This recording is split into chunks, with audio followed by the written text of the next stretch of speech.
Hello, everybody.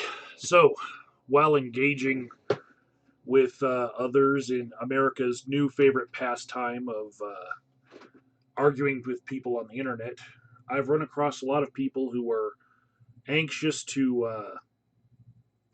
defend their orange leader and everything he says as to the coronavirus, as though he's playing 4D chess, and they like to throw up all sorts of nonsense like if somebody were bit by a shark and died, then that would be a coronavirus death. And oh, that roadkill on the road right there that we just found, they're probably going to count that as a coronavirus death. I'm not making this stuff off the top of my head. Um, these are actually memes that I've been seeing, some of which have been retweeted by people in uh, our government. So, yeah, there's that. Anyways, there's a lot of concerns that people with pre-existing conditions are being counted in the numbers, and people don't want to. They don't want to count that. They want to think, you know, there's got to be some way to get these numbers down. And so I decided to research this a bit and roll with that resistance, and let's actually look at what they're saying. And I did so to horrifying results. So let's see what I found.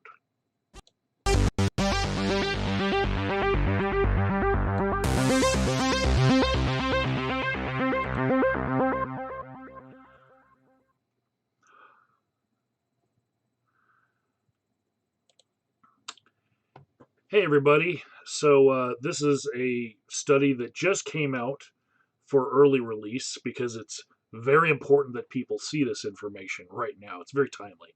Came out 2 days ago. It's from the Centers for Disease Control in their Morbidity and Mortality Weekly Report. And the most important things that this report talks about that I wanted to share with you guys, um, it says that deaths for which COVID-19 or an equivalent term is listed on the death certificate as an immediate underlying or contributing cause of death, but do not have laboratory uh, COVID 19 confirmations are classified as probable COVID 19 deaths or associated deaths in this study. All right. They did the research with every single person that they counted in this. Okay. Um, so this study goes from like March 11th to May 2nd is uh, the big period of time where COVID-19 was affecting New York City, and so they do make a distinction between people who had a laboratory confirmed sample that said COVID-19, and then people who just died of probable COVID-19 without a test, and the body's gone, and we're never going to know conclusively with a lab test. But here's the thing: this is a study on excess mortality, right? And so excess mortality, they take, just like they do with really bad flu outbreaks, they take a good average of how many people should have died in that period of time, right? And then they make a threshold and say, okay, everyone who dies over and above this during this period of time, that's possibly because of that outbreak. They do this with the flu every year. Okay, so what they found was that of the 24,172 excess deaths right now, 13,831 of them, which is only 57%, were actually laboratory confirmed COVID-19 associated deaths. And then just over 5,000 of them, 21% are probable COVID-19 associated deaths, but they're just probable, right? They had the symptoms, The doctor said, you know what, we don't have the test right now. The guidelines say list them probable on the death certificate, send it through, right? 21% of their death count. So this is a great concession to all of the virus deniers out there, right? 21% of the deaths that they're talking about in New York City, they didn't have a confirmed lab report, right? But unfortunately, that also leaves 5,293 excess deaths during that time period that we're looking at that were not identifiable as either lab confirmed or probable COVID 19 deaths. All right. And so these people, they fall under the category of people who did not access diagnostic testing, might have tested falsely negative, or became infected after testing negative, or died outside of a healthcare setting. This is a big one right here. Died outside of a healthcare setting. Hmm. Or for whom COVID 19 was not a suspected uh, cause of death, right? So here's the horrible graph. This is trigger warning, people. Um, Here it is. Now, when you look at this line right here, this is the baseline number of people who should have died during this time period, right? And every time this dips below zero, that doesn't mean that negative people died. That means less people than should have died on this day, January 15th, right here, died on that day. And then the next day, a few more people died than would have been the average, right? And that happened a few times in January. It dipped in February right here. See, little peaks and little valleys, right? And then after COVID 19 started showing up, you see this massive mountain of deaths, right? The dark blue ones, these are the ones that are confirmed by laboratory test. These people had the coronavirus when they died, right? The light blue ones, this is when, testing was not as available, hospitals were slammed, um, there was no real reason to go through the excess effort when you could be saving other people's lives. These are the probable deaths, right here. What's troubling is everything in this white area below the black line. This is people who died during that time, which is really excessive. Like this is way over the average number of people who died. Now, I'm going to be real with you guys. Um, I'm willing to concede that some of those deaths that were excess were due to, say, suicide because their business was shut down, because they lost money in the stock market, because they thought this was the end of the world, like the second coming, and they decided to walk out in traffic. I'll give you that, but I have not heard of you know any explanation for 5,000 extra deaths that would be a great percentage of those 5,000 that are extra excess that haven't been added to the numbers yet. You know, those extra 5,000 people that just, their cause of death during this weird spike is not being reported on. There's no pile of bodies outside of a very tall stock brokerage in New York City.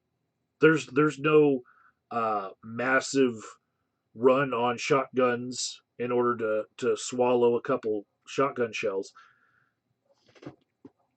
These are all different kinds of deaths, but also I'd like you to concede to me. There are some deaths that have been reported in the news that are really strange as far as just people just dropping dead.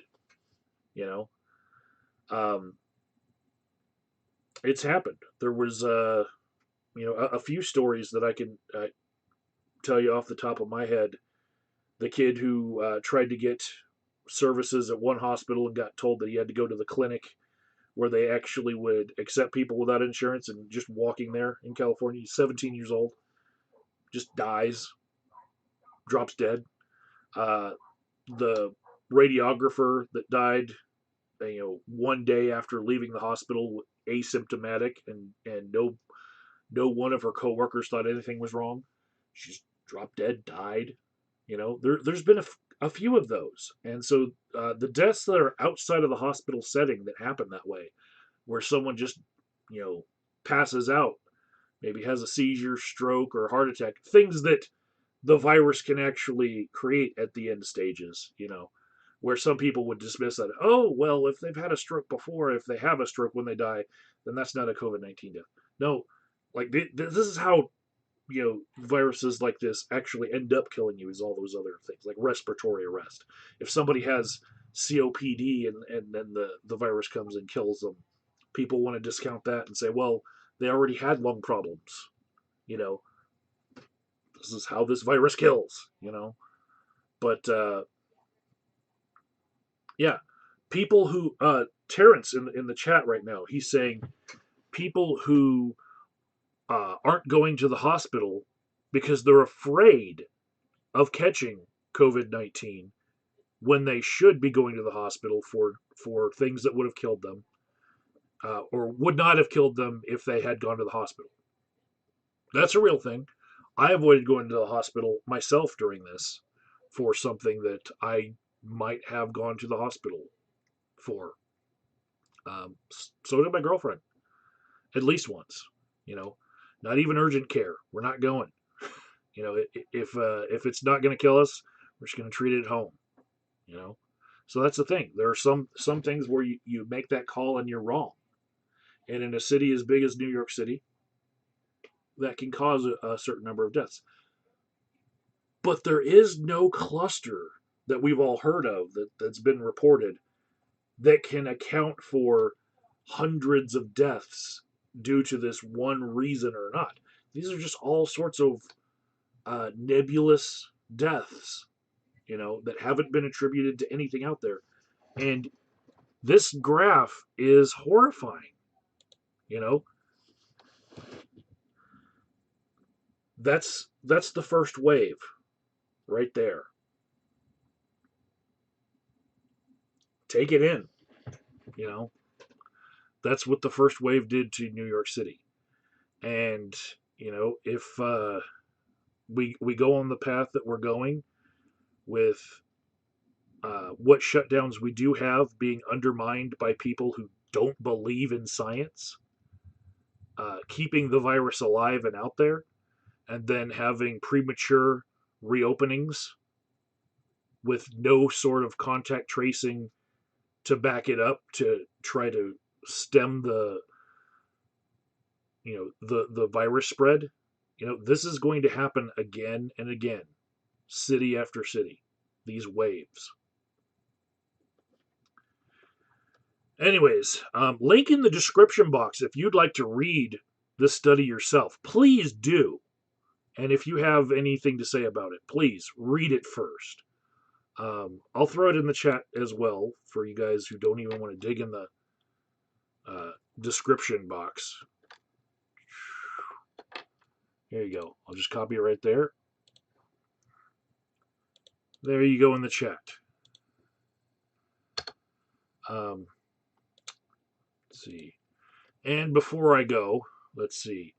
Akira Kazuya says, does it make you feel good to promote bullshit? You know what? I've had a lot of people say that they can no longer trust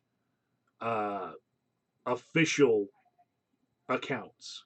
Like, they have no confidence in doctors anymore. They think that doctors fake the cause of death on birth certificates just to get a few thousand more dollars. They're willing to risk their licenses because there's this grand conspiracy to ramp up the number of people who are dying just to just to make the president look bad. Just going back to this right here, deaths are deaths in this, right? Directly COVID-19 or not, that is the spike of deaths that should not have happened were it not for COVID-19, due to all causes, right? And if it looks bad when a pandemic happens when your guy is president, or the stock market crashes when your guy is president, it's just going to have to accept it. You know, that's what happened. Uh, Akira also says COVID-19 validates my neat lifestyle. How dare you question the World Health Organization? Um, okay. Not really making sense to me, but let's see. Dirty Atreyu says doctors lost a lot of respect when it came out that they were the number three leading cause of death in America. I will speak to that actually. Um,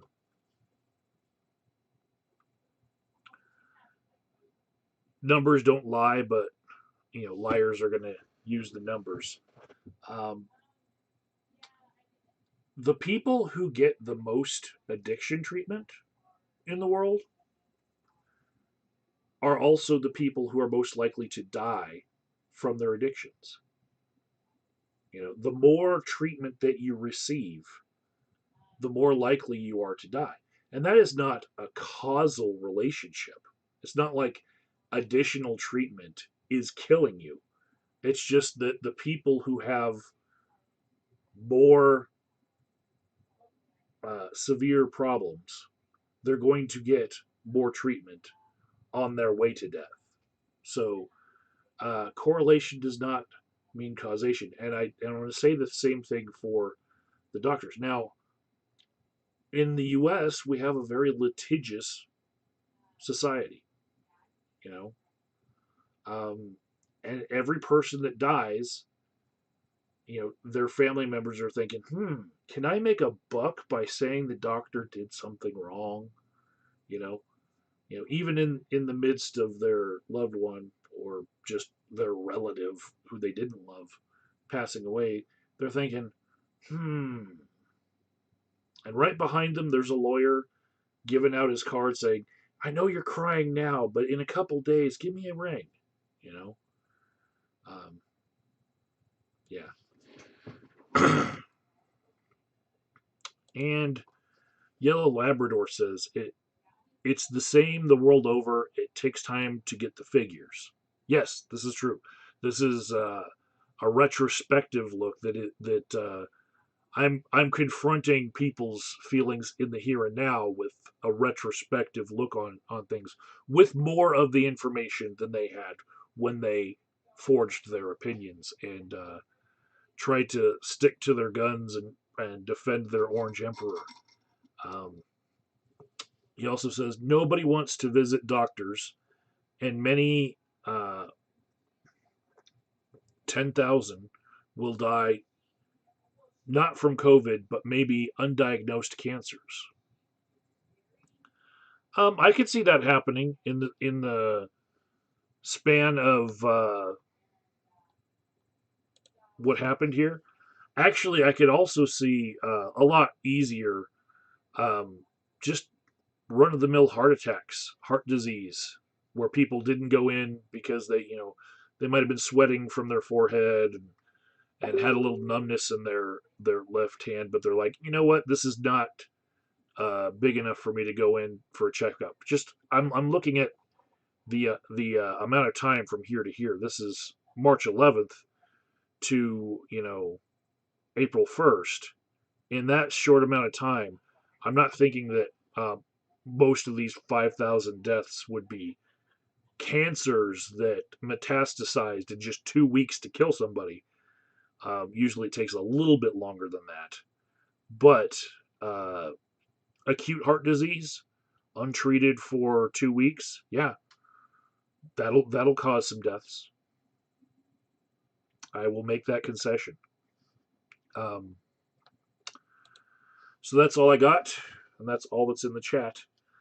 Uh, if you're going to come at me, please read the study first. You know, It'll make things a little bit easier on both of us. Talk to you later.